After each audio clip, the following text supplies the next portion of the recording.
मला आता बोलायची ही चोरी झाली आहे, मी नाराज वगैरे काहीही नाही. पक्ष सोडण्याच्या चर्चांवर जयंत पाटलांचं स्पष्टीकरण. तर शरद पवारांच्या नेतृत्वातील पक्षाच्या हिताचेच निर्णय घेण्याची भूमिका. दरम्यान जयंत पाटलांच्या सूचक इशाऱ्यानंतर शरद पवारांनी सतर्क राहण्याची गरज. राधाकृष्ण विखे पाटलांचा निशाणा. तर जयंत पाटील प्रत्येकाला हवेहवेसे वाटतात, हे कौतुकास्पद.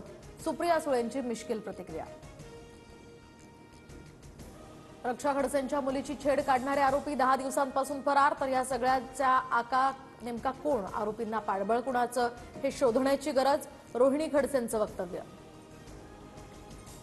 देशभरात धुळवडीचा उत्साह. रंगांची उधळण करत तरुणाई थिरकली. कुठे पर्यावरणपूरक तर कुठे पारंपरिक नृत्यानं होळी साजरी.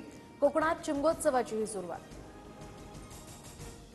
राजकीय नेत्यांमध्ये सुद्धा धुळवडीचा उत्साह. तर राज ठाकरे, एकनाथ शिंदेंसह अन्य नेत्यांकडून सहकुटुंब होळी साजरी. अमरावतीमध्ये रस्ते रंगवत बच्चू कडूंनी दिला अनोखा संदेश.